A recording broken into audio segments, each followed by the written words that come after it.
instructions. Usually, I say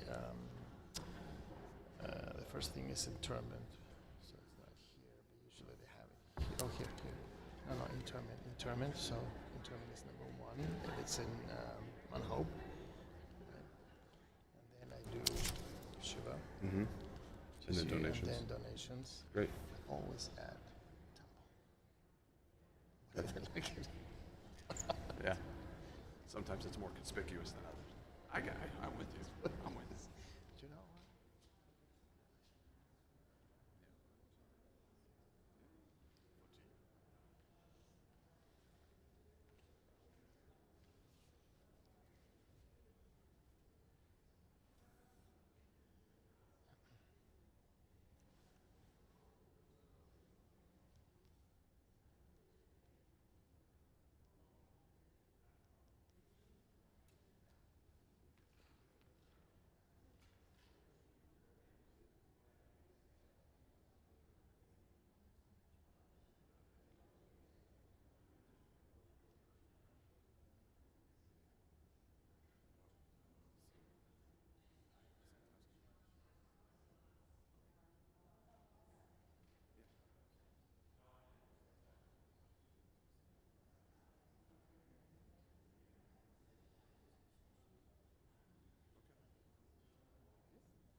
Interment will be at Mount Hope Cemetery. The family will be sitting Shiva today from 3 to 6, and tomorrow, Monday, from 1 to 3 p.m.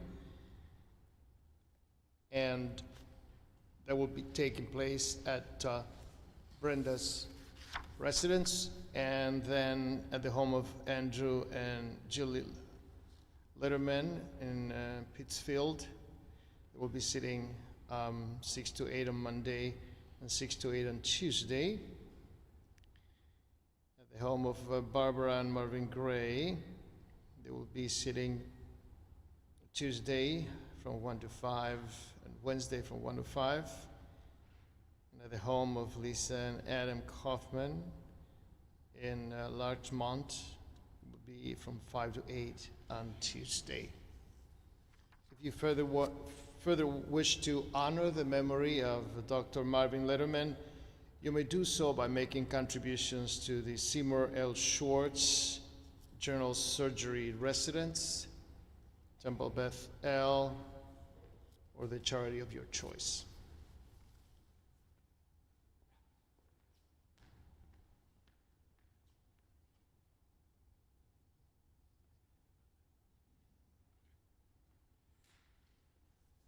Good morning.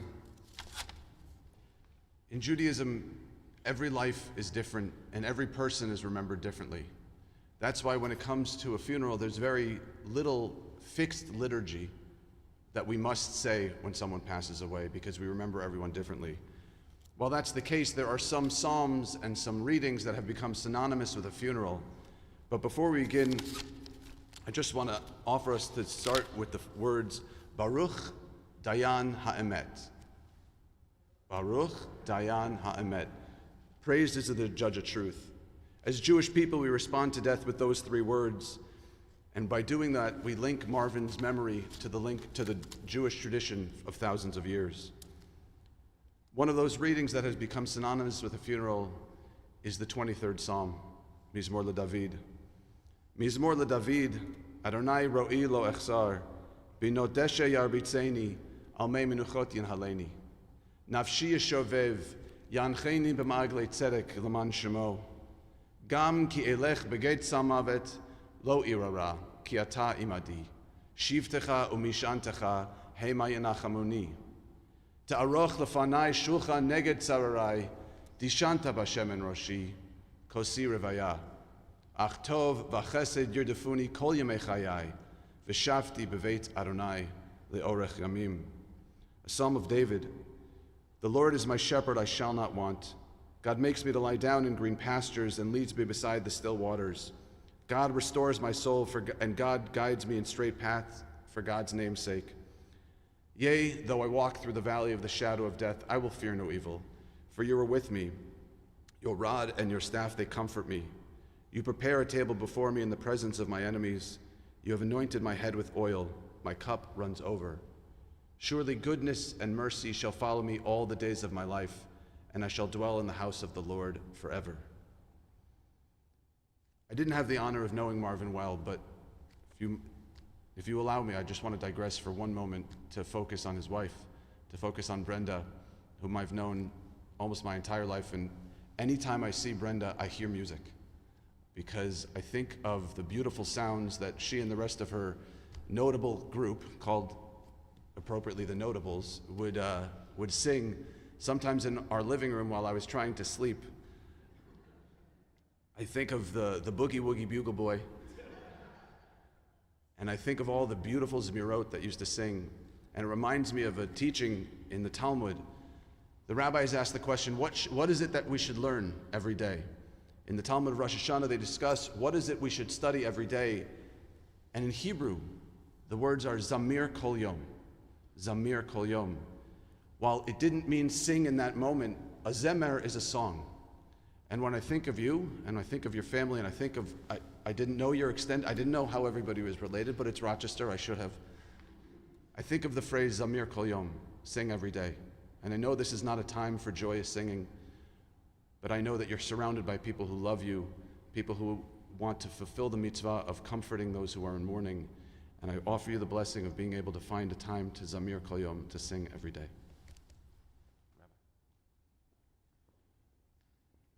Thank you, Rabbi Goldstein. It is my honor now to begin with family members that will speak, beginning with Marvin's oldest son, Eric.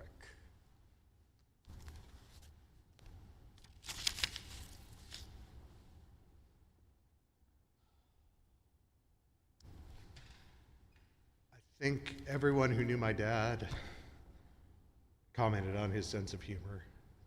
That guy could make me laugh like nobody else. He had a way of telling a story that was his voice and his voice alone, a way of describing things that nobody else could. Sometimes with some Yiddish thrown in, so we really didn't know what it meant. But he could make me laugh endlessly. And even just a few weeks ago when I was here, when so much of him had slipped away, he was still cracking jokes. He still gave me grief. And he still had a twinkle in his eye when he did it. The other thing to really understand my dad is where he came from and how hard he worked to get where he wound up. One of our favorite stories of his was all the jobs he had as a kid in college to get through medical school. There are so many of them. He worked at the public market for his brother-in-law, Marvin Gray. He worked for his brother at his grocery store. He worked as a night watchman on the railroad. He worked at a brewery loading cases of beer onto trucks. He worked as a mailman many times, which I think engendered his very iffy relationship with dogs. And my absolute favorite is the one day he spent at the maraschino cherry factory. When he had to get into the vats, that was it. And he did that with Jack Rogan and Bert Lipsky and according to Jack, each one of them made up a different excuse the next day for why they could no longer come to work anymore.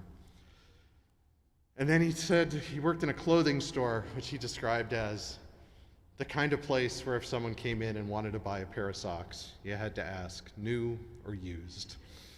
And by that point, usually we were laughing so hard we couldn't even hear what he was saying, because he just had his way of telling a story.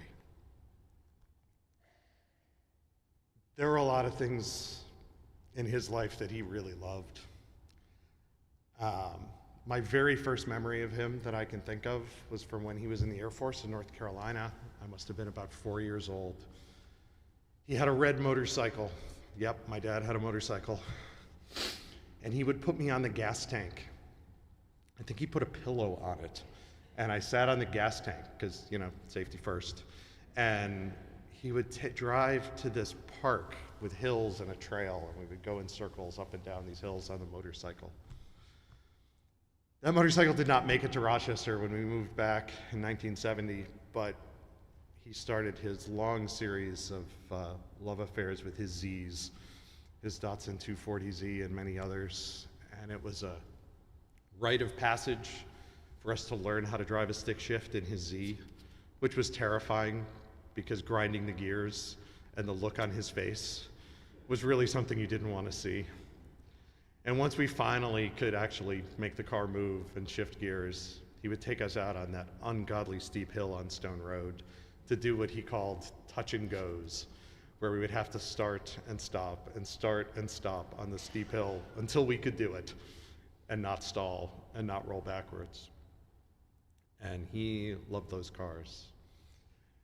And I remember his early cars, his 8-track player, listening to jazz 8-tracks, Jim Croce, Simon and Garfunkel, even some Beatles thrown in. His love of music really rubbed off on me and my siblings. He took us to, I don't know how many concerts at Eastman, mostly jazz, that made all of us start playing music at a really young age, became a huge part of our lives. He loved that house on Stony Clover.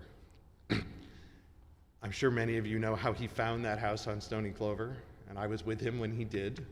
We were shooting off our Estes model rockets from what was then a field on Stone Road, and the wind took one of them, and it landed in the backyard of that house at 10 Stony Clover Lane, and he just fell in love with that place. And about a year later, it came up for sale, and he tried to buy it, and somebody else got it. And about a year after that, it came up for sale again, and this time he got it. And he loved that house so much. And he spent so many hours working in that yard, being in that house, working on that house. I spent so many hours working in that yard, driving lawnmowers with weird leaf-blowing contraptions attached to them. And the most dreaded task of all, putting the snowblower attachment on the lawnmower, which somehow always happened at night in the freezing cold. And after years of doing it, I figured out I really had no function there other than to just keep him company while he did it himself. He really loved being a surgeon. And I never had the privilege of working with him that Andrew had. He did come into the operating room one day when I was a resident in Albany and watched me work, which was utterly terrifying. But I cannot imagine him doing anything else with his life than being a surgeon. It was the perfect thing for him, and he just loved it. He could not fathom when I retired. It was absolutely unfathomable to him that someone would retire who did not have to. And even though I didn't get to work with him, he always was thrilled to discuss cases, to talk about surgery. And again, even as he was starting to slip away, surgery remained for a long time. You could talk about surgery with him, and he was fully engaged and with it.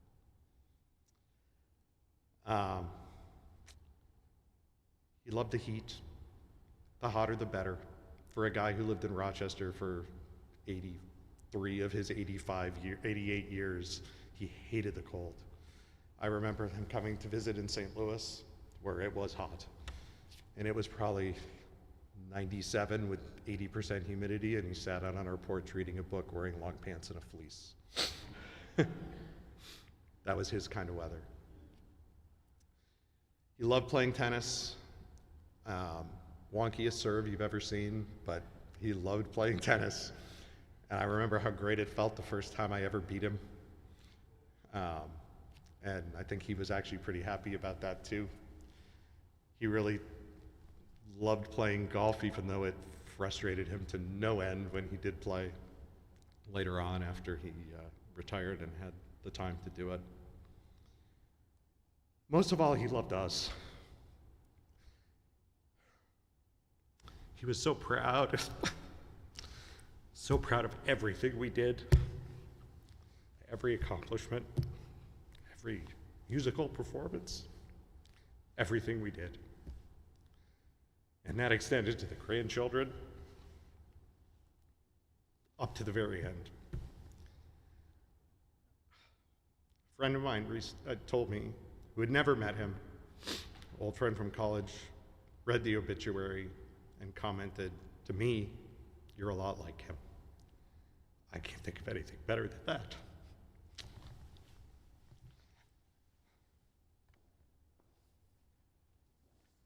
Thank you, Eric. We now call upon Andrew to speak.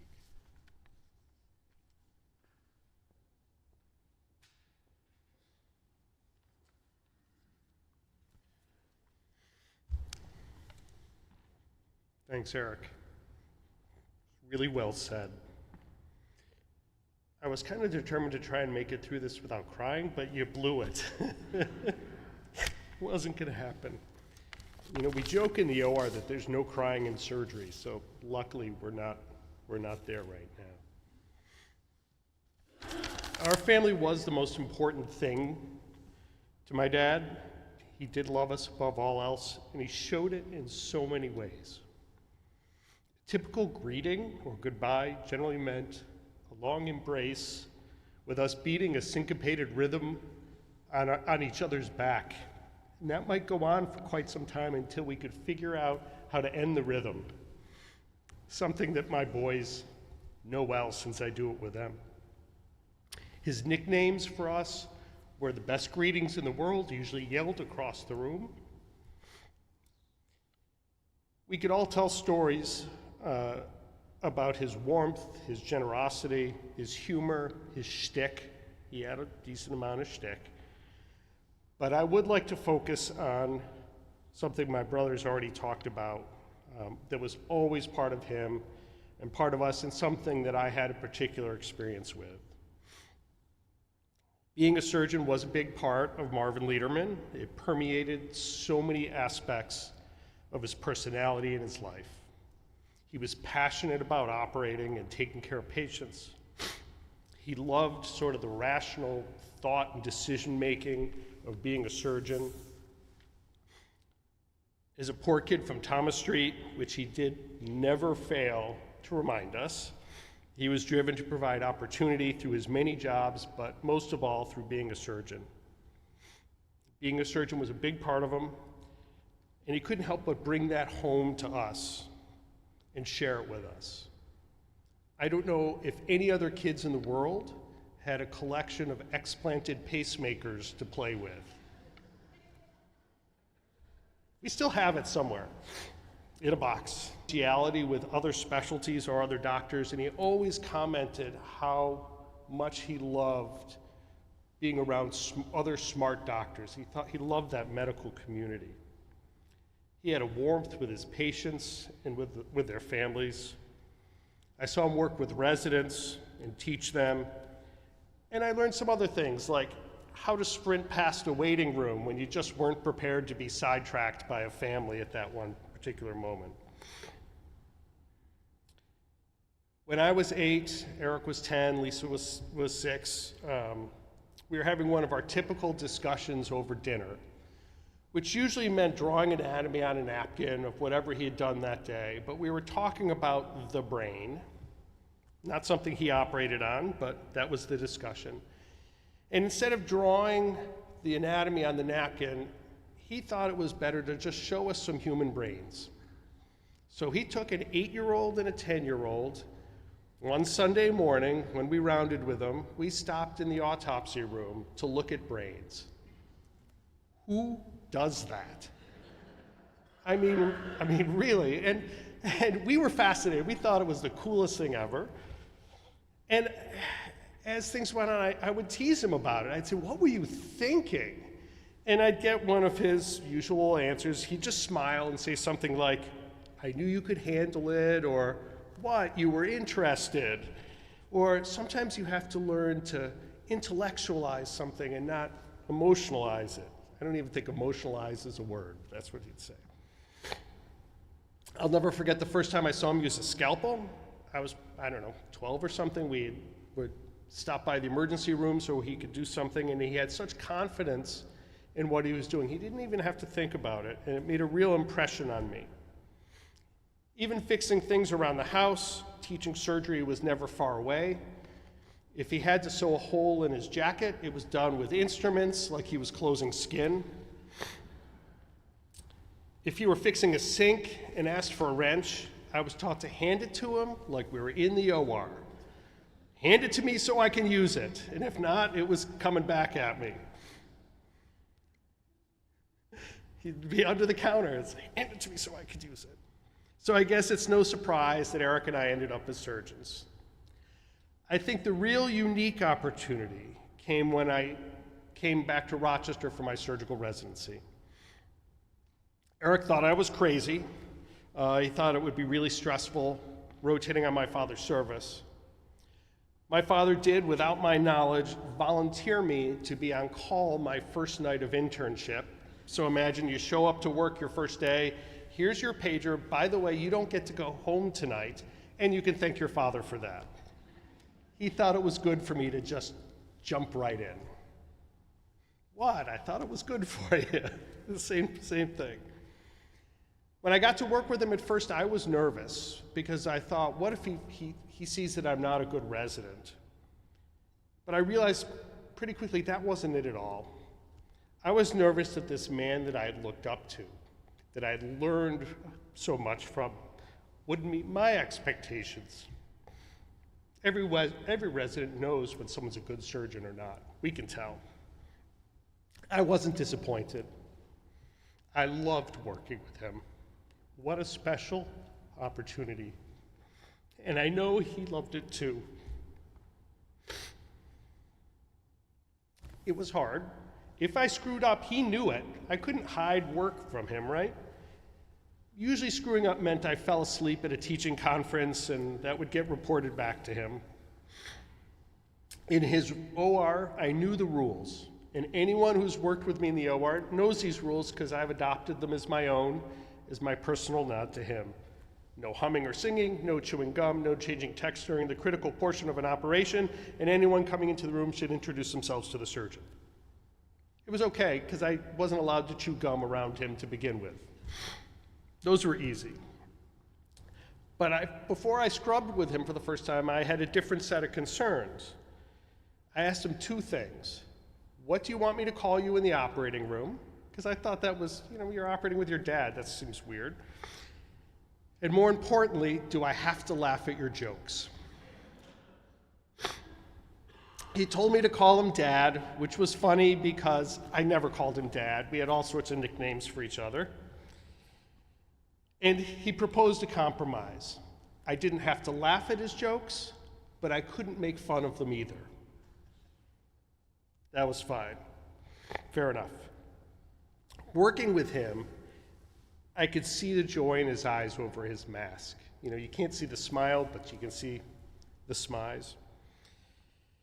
I was probably the only resident ever who could say, let me show you how I want to do that, and have him actually hand me whatever we were working on.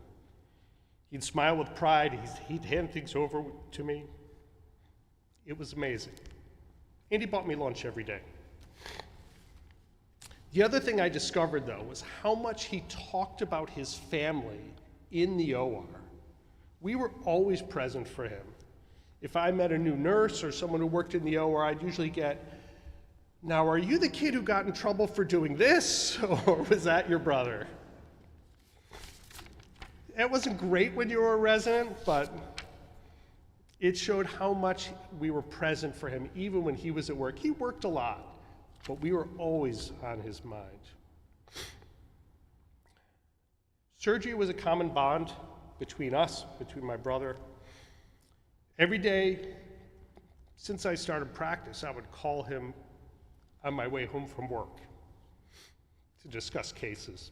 Eric did the same. He'd ask good questions.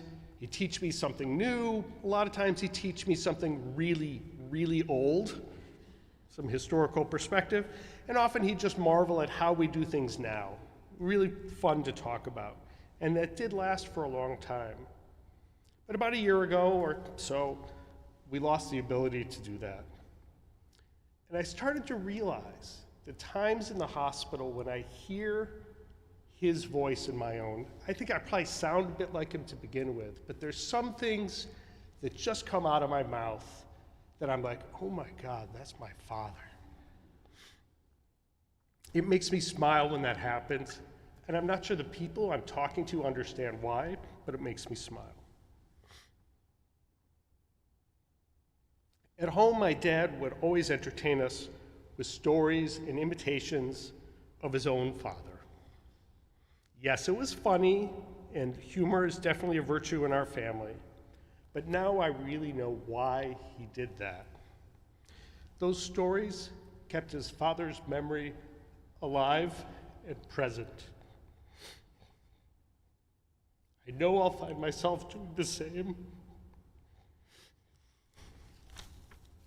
Stories of Marvin, what I've learned from him, and when I hear his own voice in mine, will keep his memory alive and present for me. And I'm glad I have that.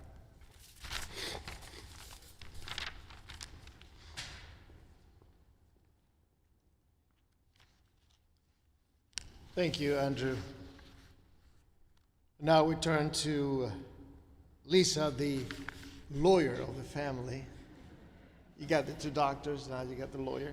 You got that to speak, Lisa.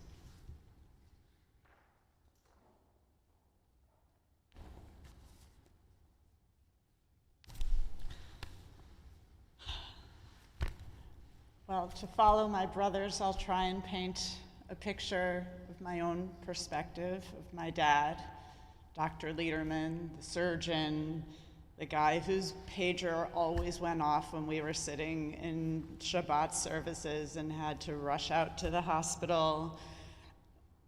But to me, he was a loving father, and I was his little girl and his only little girl. He was playful. As my brother said, he had nicknames for all of us that were crazy, that he still, just a couple weeks ago, when it was my birthday, he got on the iPad on FaceTime with me and still used one of his favorite nicknames for me to wish me a happy birthday. He always had that twinkle in his eye, a sort of devilish smile as he would deliver whatever type of humor it was at the time, whether it be appropriate or not. It was always funny. But we had a special relationship as his little girl. He would actually retell the story so often of how when I was young and in bed waiting for him to come in and kiss me goodnight, he would hear me scream down the hall, "Hey, Mr. Bolted Head, come give me a kiss goodnight." He never minded that. But to me, my father, as big as he was, as a surgeon, as much as that defined his life, to me, he was a master storyteller, a teacher, and his own type of comedian. As my brothers have mentioned, my dad's identity was so deeply informed by where he came from. The youngest of 5 children, with 19 years spanning between him, then his 3 sisters, and then his oldest brother. His parents were immigrants from a tiny shtetl in what's now Ukraine, Yiddish was spoken at home, and he always painted a picture of happiness, yet the stress of trying to make ends meet. His picture of his life back in the inner city, in their little house on Thomas Street, is almost cinematic in my mind. The stories that he would tell, the image of his little bedroom off the kitchen where he felt like he had no privacy. When his brother came home, 19 years older than him, my father would describe clinging to the side of the bed because he had to share that bed with Harry, and if he let go, he would roll over right into him, the bed sagging on the other side.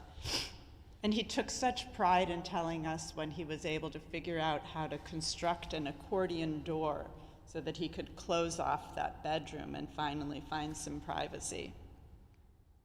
And as my brothers mentioned, he told so many stories, always sort of instructive, letting us know where he came from and never forgetting the hard work, the dedication that it takes to get to where you want to go. He would tell such funny stories of my Zadie, always commenting on his Yiddish and his lack of willingness to sort of assimilate to American life. And he was always making us just roll with laughter with his imitations of my Zadie and his funny expressions, and explaining the years with a barn in their backyard and a horse named Babe that lived back there. He would have us laughing and also just never forgetting where he came from. The theme always being the value of hard work.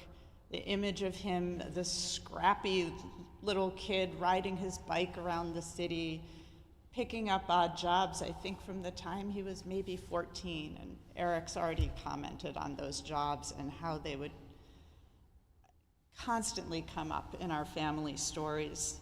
But as my father would say, anything to make a buck. He was so proud of his ability to go to the U of R with his hard work, with some generosity from his brother-in-law, Hi, at the time. He went to the U of R, always commenting that he was still a townie, having to live at home, never getting the opportunity like we had, always reminding us how lucky we were to go to college, to live in the dorm. Yet, it was a means to what made him the proudest, going to medical school, becoming a surgeon, his residency, working hard to become the doctor, the surgeon that we all know. As my brothers have mentioned, my dad loved to teach us lessons, to quiz us, to share his surgeries of the day.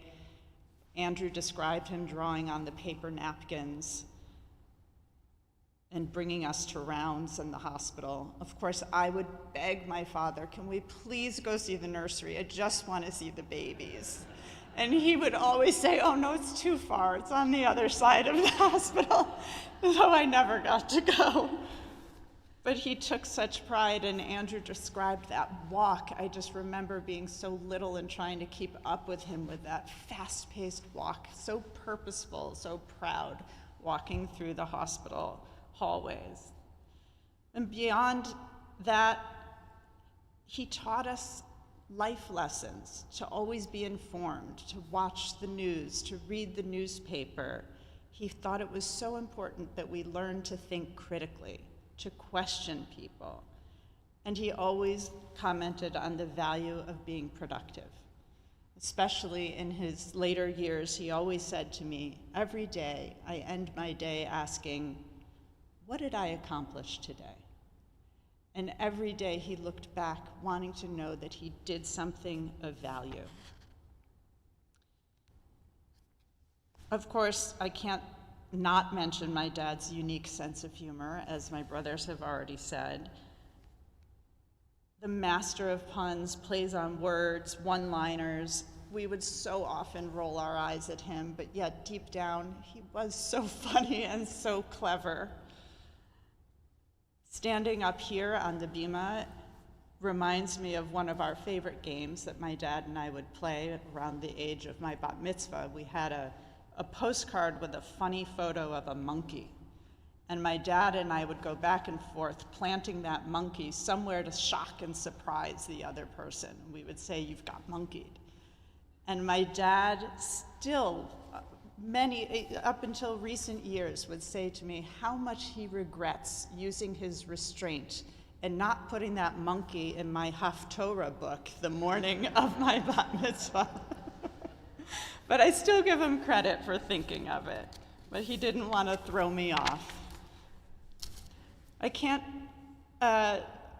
really feel that we also need to touch on my dad's devoted life to my mom. Just a couple weeks ago, they celebrated 62 years of marriage. And many of us know the wonderful story of how my parents met at the Rochester, what was the Rochester State Hospital. My mom, a young social worker right out of college. My dad, a young new Jewish resident, was coming to the hospital. And my mom loves to tell this story. She heard that my father was coming as a young new doctor. She positioned herself at the front door in the lobby of the hospital, waited till she saw him walk in, followed him to the elevator, and rode up the elevator with my father, watched him get off on the 12th floor. She continued up to 15 and then pressed down to 1 because that's where her office was. She continued to do that for about 2 weeks' time, faithfully every morning, until finally my father caught on and finally asked her out on a date. And then my mother loves to describe my bubby, who apparently, according to my mother, adored my mother, and would say to my dad, "Marvin, how much longer are you going to make Brenda wait?" So my mother and father built a beautiful life together. They described their first apartment on Lilac Drive as some of their happiest moments, my father's first home out of his house, filling it with friends, lifelong friends, the clique that has been my father's friends since grade school, middle school, a group of guys, Jack Rogan here today, that have been friends for life, filling their young married lives together and staying friends until now. Their life blossomed a residency in Boston, the Air Force in North Carolina, starting his private practice in Rochester, and then, of course, as Eric told the story, buying that house on Stony Clover Lane. My father loved that house. We all loved that house. It was like a crowning moment for him to feel that his hard work and perseverance paid off to buy a home that was really filled with love and life, friends at the pool, weekends doing yard work and raking leaves. And not only that, but holidays with family and holidays with friends who became family. And I just always remember my father at the end of the dining room table just beaming with pride and always saying, "Your mother makes such a beautiful holiday." He loved my mother's cooking, which actually drove her crazy because she hated to cook, but he just wanted her to cook her dinner all the time. Anyhow, that Stony Clover home has seen holidays, and then Andrew and Jilly's wedding, Adam and my wedding, the boys' bar mitzvahs. It was a home that was so special and filled with his mark and my parents' mark together. They retired to Longboat Key in Florida, us having to really push my father to retire. That was really a hard decision, as probably many of you know, for him to step aside as a surgeon, to allow himself to retire. Yet when he did, he still found ways to fill that daily question of what did I accomplish today with tennis and golf and going to lectures and volunteering at a medical surgical clinic. They built a life there, enjoying new friends and a new home together. My brothers have touched on the fact that my dad was fiercely proud of all of us. He loved us fiercely, us, his grandchildren. I'll leave you with one last story.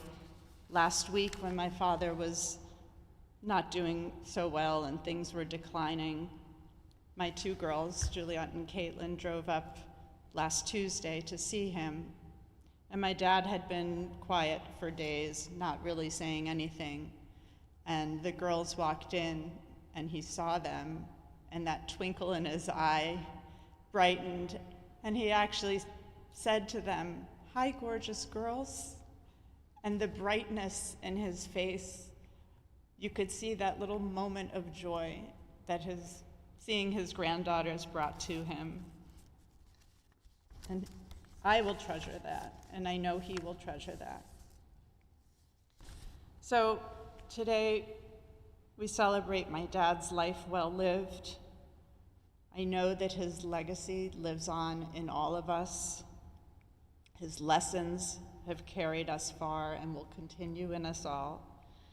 But overall, I hope it brings peace to know that he was so well loved, so deeply treasured by all of us.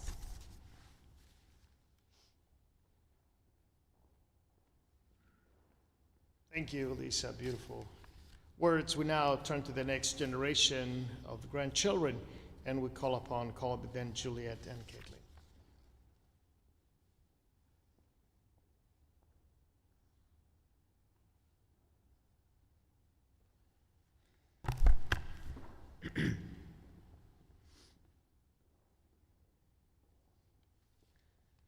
I was fortunate to spend a lot of time in my childhood with my grandfather in Rochester and in Florida. I have some small anecdotes and facts about Pop that I would like to share. I remember he would throw a football with me until his shoulder hurt so much that he had to stop. He loved ice cream and milkshakes as much as I do. He would eat potato chips off a plate with a fork. He loved to take his young grandchildren on rides in the Gator. He loved to teach us Yiddish words and casually refer to things in Yiddish and then explain the meaning afterwards. Using Yiddish in my vocabulary feels like carrying on his tradition. He did the best Chad Gadya on Passover.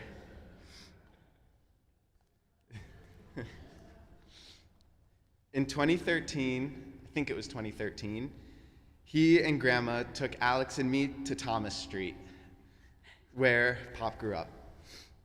We didn't even get out of the car to look at the house, but this moment made me feel connected to Pop's early life and to my family's roots. He had a big personality and was always himself, and I love him for that.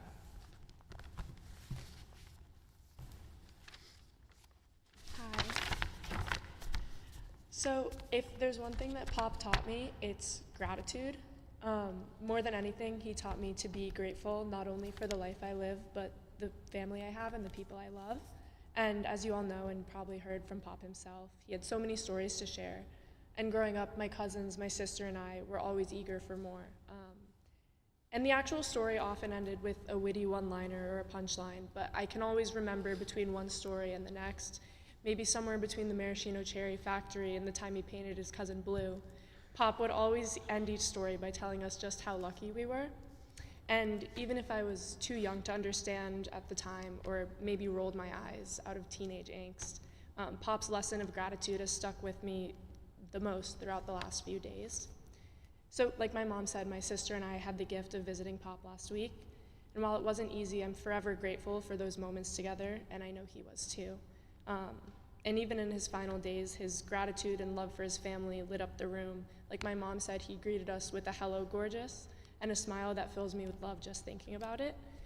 And while I'm now learning just how tough, or as my sister said earlier, weird loss is, I'm so proud to have had Pop as my grandfather, and I'm really grateful to be alongside this family that he built and cared so deeply for. And I'm really grateful that we can celebrate his memory and legacy together.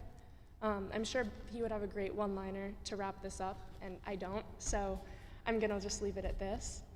I'm so grateful to have such fond memories to look back upon, from gator rides at Stony Clover to tennis on Longboat Key, with a lot of patience, I might add, from Pop on my childhood forehand.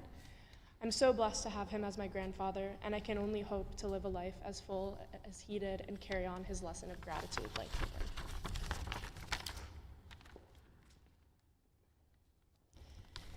There was always something about Pop's sheer presence that brought a smile to everyone's face every time he entered the room.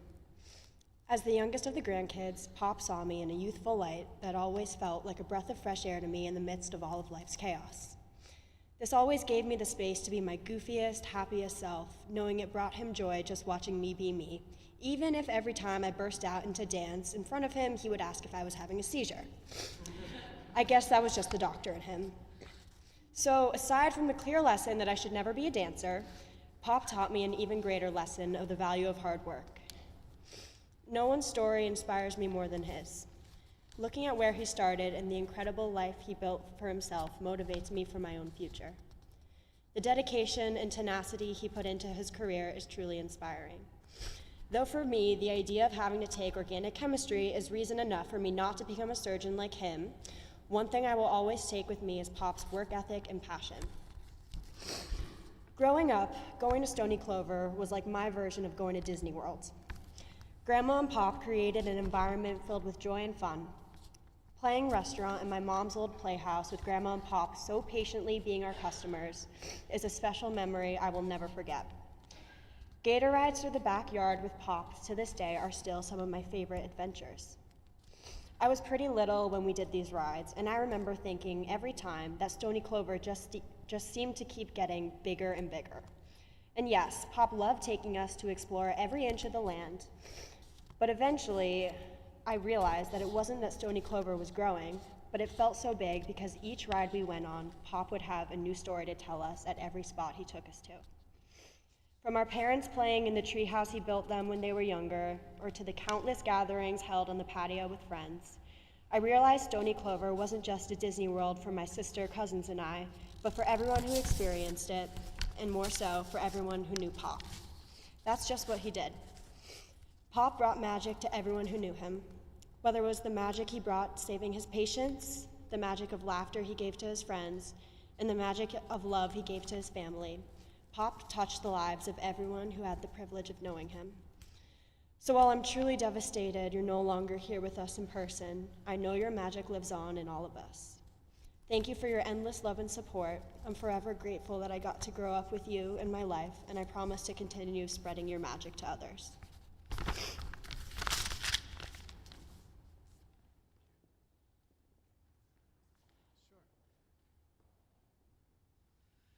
I wasn't sure if I was going to speak today, but hearing everyone, I couldn't pass up the opportunity hearing my brother and my cousins and my dad and my aunt and uncle.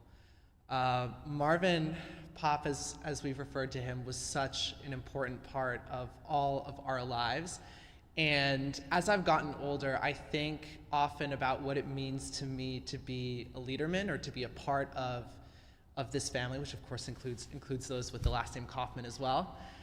And it really began with him. And it begins with the love that my dad and Eric and Lisa were raised with, and the importance that was placed on family dinners, on spending quality time with each other, on treating each other with love and respect. My dad mentioned just now, when he speaks in the OR and he can feel his father speaking through him, that's something that I know exactly what he means, because as I go about my life and as I become aware of the influences that I've had on me, like there's so many moments where I feel like I'm speaking and Jilly is coming out of me, or Andrew is coming out of me. The fast-paced walk, the emphasis on hard work, on the need to be productive, those are all things that resonate so much with me. And Marvin, he loved all of us a lot. He loved me a lot. He really did love me. He, you know, just just even hearing from his friends, whenever I would meet one of his friends, they would always have some reference as to what I was doing in my life, whatever my accomplishments were. It was something that he really carried with so much pride, and he, you know, family was the most important thing to him. It really was, and I just I really could not imagine our family without him at its head. And I know that he will continue to be proud of all of us and all of our accomplishments. And I don't even know, it's crazy. I can't imagine our lives without him and the family that he built and coming from Thomas Street, all of the things that everyone said, but I could not be more grateful for everyone here and for all of the important people who he held close to him, and I love everyone here so much, and I love my family, and I really am honored to be passing down that legacy, and it's something that I will carry with me for the rest of my life.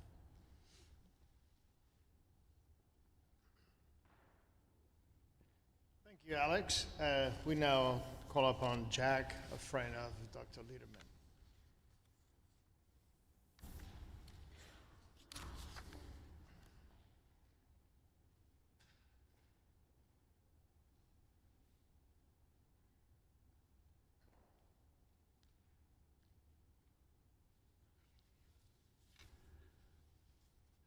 How can I describe a friendship with Marv that lasted for 75 years? We first met in the 8th grade at Franklin High, and there were about 6 guys that really bonded together, and we were best of friends for our whole lives. We were known as the Clique. There was Marvin, who was known as the leader. Everybody had a nickname. Bert Lipsky was Lip, and Eddie Baker was Emo. Harold Samloff was known as Hirsch. And Ron Wertheim we gave him the name Foof. I can't remember the evolution of that one, but I was known as the Whale. So we became known as the Clique, and we were lucky to have all stayed friends throughout these years. Family celebrations, bar and bat mitzvahs, weddings, special trips, cemented these close ties. Anyways, moving on, Marvin always loved the challenge of taking things apart and putting things back together. I mean, if you ever entered his garage, he had every tool known to man in that garage. I mean, and a few more besides. One of my really funniest stories, memories that I can remember was Marvin helped remodel our house on Northview Terrace. Northview Terrace was off of St. Paul Street near the Rochester School for the Deaf, in case you're not aware of where it was. It was probably a 50-year-old house by the time we were there. But one of my favorite stories was we had this rotting porch. It was like an upstairs porch in the back of our house, and it was tilted down. It needed to come down badly, and astoundingly, it worked. My mother went along with the back of our house. The back of our house looked like the White House after Trump tore down that bridge. Anyways, Marvin and I went to college together at the University of Rochester as undergraduates. We were townies. We drove to the U of R, which is probably about 12 miles away from our house every day. And I was lucky. My father died when I was a freshman, and I kind of inherited the car. My mother was working, so I had a car most of the time. I would pick up Paul Fine, another guy on our street, Marty Weingarten, and then I'd swing around to get Marvin. We always drove back and forth to the U of R, but eventually, I don't know, Marvin must have saved up money to buy a car. He must have spent for this car at least $3, I would imagine. He bought his first car, it must have been about 50 years old, and it had a hole in the exhaust system. He didn't know it. So we had to leave the windows open when we drove it to avoid being asphyxiated. Luckily, we survived, and we continued to rely on each other. But those were tough years, actually. You know, we were living at home and working part-time jobs and trying to study, and it was a tough period. I mean, most people find college their greatest times, but with us, it was mostly all work and no play, and we kind of, you know, I can't say they were the happiest years of our lives, but we kind of depended on each other.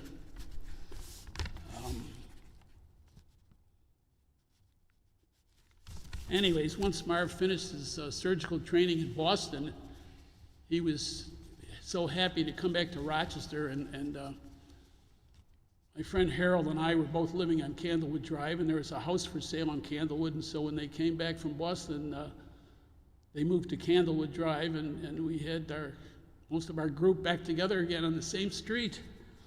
It was really unusual. You know, Harold and Judy were there, Lynn and I, and obviously we were thrilled to see our children begin anew with second generation of friendships. It was great. And Marvin was always our medical guru. I mean, he got our family through many minor and major illnesses. 15 years ago, I was extremely ill.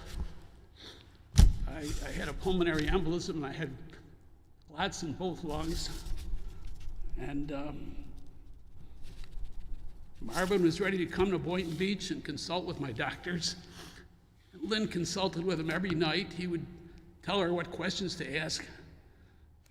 In fact, I had this great pulmonologist who was taking care of me, but he was very upset with Lynn because he said, "I can tell from your questions you're talking to another doctor," he said, "and if you're not happy with my care, you know, you can fire me," or something like that. It was just, we had to beg him to stay. But anyways, we got through that, and I'll never forget, you know, I probably had about 2,000 lunches with Marvin in my life, and our favorite gourmet restaurant, of course, was Don and Bob's. And he always ordered a hamburger, fries, and a Coke. I mean, he must have consumed thousands of tons of beef and bushels of potatoes in my lifetime. Anyways, most of all, I remember the laughter we shared. I mean, one or two words would make us remember one of the 100 funny experiences we had. So Brenda and Lynn would roll their eyes and say, "Oh my God, we got to listen to these stories again." You know, but we never got tired of retelling the same stories. Anyways, I'm going to miss Marvin terribly. There's no way around that, but in my grief, I feel incredibly lucky to have had a friend like Marv my whole life. Lucky for the decades of memories, lucky for the laughter and the conversations only the closest of friends could really share. Good. Profound sense, those who depart this world leave behind an afterglow that warms their hearts and brightens the lives of all who knew and loved them. As difficult as it is to accept, the son of Dr. Marvin Lederman has said,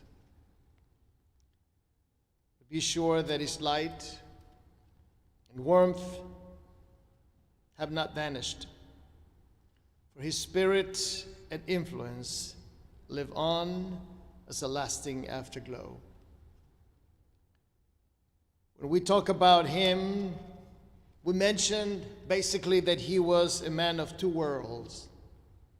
He lived in the world of the past of his parents, that he makes sure to bring up to date in his own life. And he lived in this world as the way he accomplished his wonderful career. In the background, though, there was an important home. There was a religious life. In the background, in the lower part of his existence, on the basis of his personality, there was kashrut, Shabbat, going to cheder, being a good student, but not always well behaved. He was able to put all that together to become a doctor. The jobs that he had since age 13 were just stepstones into this incredible career. And as chance as it was, when Marvin met Brenda, that was also an incredible story. So incredible that I think that Brenda's line of, "I got him in the elevator," can be still applicable to any romantic life that the grandchildren will be involved in the future. Obviously, his career got an impression on his children, who I'm sure were his closest judge of his character and his ability in the operating room. But it was not just that. It was that he could disengage with difficulty from that world and go home for a 6:30 dinner every night. Yes, he got the napkin and started drawing what he had done before. He couldn't stop being who he was, but he gave you his undevoted attention as children, spouse, family, and friends. Life is not fair. Life is life. And Marvin took the best of it. It was hard for him to be away from his job. Not because in each surgery he provided for his family, which is true, because his heart was in helping others, in doing the best he could do to save lives, doing the incredible surgery that he did to his life. So in 2005, he stopped operating, but he couldn't disengage. He continued on to work in the insurance company, being on the other side of the equation. He didn't enjoy the administrative side, but he took pride in helping patients get the coverage they needed. What else can we ask of a human being? To be on this side of the equation and then to be on the other. And in each one, be sensitive, be attuned to the situation, and give the best of himself to improve life and society. The family, after 2 unsuccessful back operations, took care of Marvin at home 24/7. And later, 6 months ago, he went to the Jewish home. It was hard for them to go and witness how his capabilities began to decline. Someone who was so with him in the Spirit of God, all of a sudden was being let slowly but surely decline. Where do we turn when that happens? If not to the teachings of that same person, to that stoic way of living, to the way of facing reality and move forward. Marvin is survived by his beloved wife, Brenda, of 62 years, his children, Eric and Kim, Andrew and Julie, Lisa and Adam, his grandchildren, Alex, Colby, Juliet, and Caitlin, and his sister, Barbara, with Barbara, spent not long ago a celebration of her 90th birthday, and the two siblings were there together. We will remember Dr. Marvin Lederman for his profound dedication to his patients, his kindness, the way he touched countless lives, the joy he found in his calling, and the fact that he was able to create his family filled with his spirit from the old country and from this country. So that music will continue being heard in your ears. And I beg you to accept this terrible news, because ultimately it is God and not us who makes the final judgment. And God has seen fit to take him from us. And we must say, Adonai Natan va'Adonai lakach. Yehi shem Adonai mevorach. The Lord gave, and the Lord now is taken away. Blessed be the name of the Lord forever. Marvin brought joy to many. Marvin brought expertise and life to many. And now God Almighty has taken him from us. But he leaves behind a good name. He leaves behind this aura and these colors in the sky that will remain as an inspiration to all who knew him. May the memory of Mordechai ben Yaakov Sarah be a blessing to all of us. Yehi zichro baruch. And let us say all together, Amen.